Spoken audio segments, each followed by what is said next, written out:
Hi friends, எல்லோரும் எப்படி இருக்கீங்க? இன்றைக்கி நம்ம போண்டா ரெசிபி தாங்க செய்ய போகிறோம். வாங்க எப்படி செய்கிறதுன்னு பார்க்கலாம். இப்போ நான் பெரிய வெங்காயம் நிறைய எடுத்துருக்குங்க. இதை நல்லா உரிச்சிட்டு கழுவி சுத்தம் பண்ணி எடுத்துக்கலாம். நம்ம இன்றைக்கி போண்டாவுக்கு நிறைய வெங்காயம் சேர்த்திக்க போகிறோங்க. வெங்காயம் சேர்த்து செய்கிற அளவுக்கு போண்டா நல்லா டேஸ்ட்டு கொடுக்கும். அதனால் பெரிய வெங்காயம் நான் நிறையாவே இன்றைக்கி எடுத்துருக்குறேன். இதை நல்லா நீட்ட வாக்கில் கட் பண்ணி எடுத்துக்கிறேன்.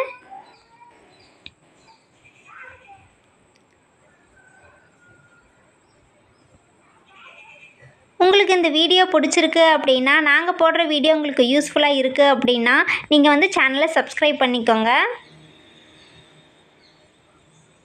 பாருங்கள், வெங்காயம் ஃபுல்லாக எல்லாமே நான் நீட்ட வாக்கில் கட் பண்ணி எடுத்துட்டேன்.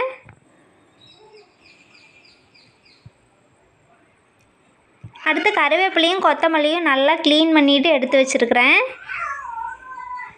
நான் இன்றைக்கி கருவேப்பிலை கொஞ்சம் கூடவே சேர்த்துருக்கேங்க. நிறையா நல்லா போண்டாவோடு சேர்த்து கருவேப்பிலையும் கொத்தமல்லியும் சாப்பிடும்போது நல்லா டேஸ்ட்டு கொடுக்கும்.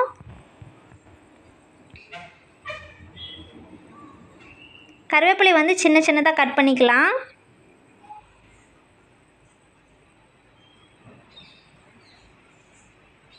அடுத்து கொத்தமல்லி இலையும் சின்ன சின்னதாக கட் பண்ணி எடுத்துருவோம்.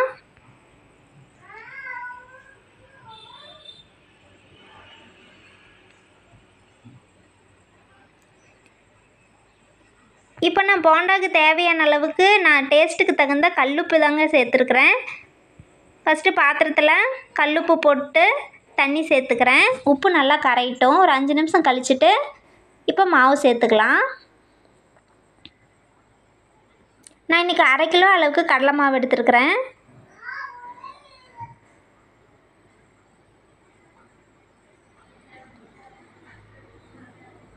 பாருங்கள், மாவு நல்லா கொஞ்சம் கூட கட்டி இல்லாமல் நல்லா கரைச்சி எடுத்துக்கலாம்.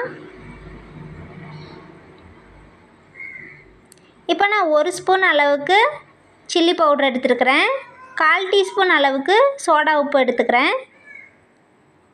அடுத்து நம்ம கட் பண்ணி வச்சுருக்கிற பெரிய வெங்காயத்தை சேர்த்துக்கலாம்.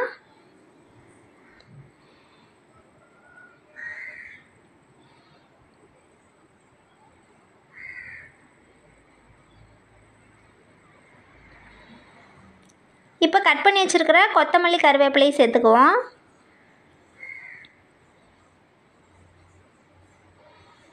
இப்போ இதெல்லாம் நல்லா கலந்து விட்டுடலாம்.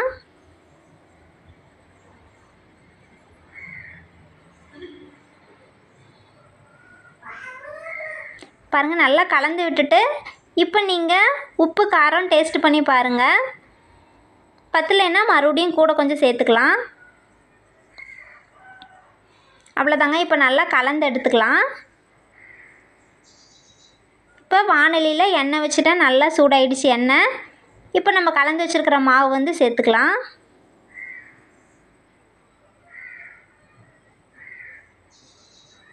இப்போ நீங்கள் பெரிய வெங்காயம் நீட்டாகவும் கட் பண்ணலாம், இல்லைன்னா குட்டி குட்டியாக கட் பண்ணி போட்டாலும் போண்டா நல்லா டேஸ்ட்டு கொடுக்கும். உங்களுக்கு விருப்பத்துக்கு தகுந்த மாதிரி வெங்காயம் கட் பண்ணிக்கோங்க. நான் இன்றைக்கி நீட்டமாக கட் பண்ணி சேர்த்துருக்கேன். பாருங்கள், நல்லா கிறிஸ்பியான போண்டா ரெடி ஆகிட்டுருக்கு. இதை அப்படியே திருப்பி விட்டுடலாம். பாருங்கள், கருவேப்பிலை கொத்தமல்லியோட வாசனை அப்படியே நல்லா மணக்குதுங்க. நீங்கள் போண்டா எப்போ செஞ்சாலும் கொத்தமல்லியும் கருவேப்பிலையும் அதிகமாக சேர்த்திங்கன்னா நல்லா மணமாக இருக்கும்.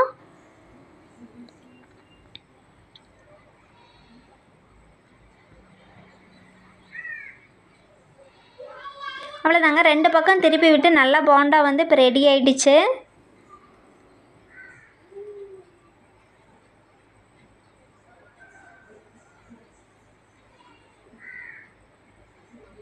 இப்போ நல்லா கலர் சேஞ்ச் ஆகி வந்துருச்சு. இப்போ எடுத்துடலாம்.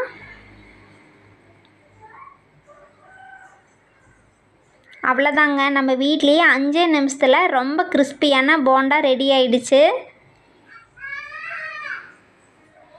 நல்லா மழை பெஞ்சிட்ருக்கு.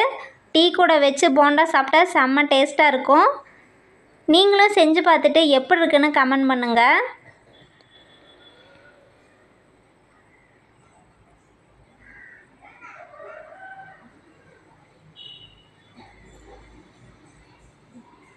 பாருங்கள், எல்லா போண்டாவும் சுட்டு எடுத்தாச்சு. பாருங்கள் மேலே கிறிஸ்பியாகவும் உள்ளே நல்லா சாஃப்டாகவும் இருக்குது. தேங்க்ஸ் ஃபார் வாட்சிங். Bye friends.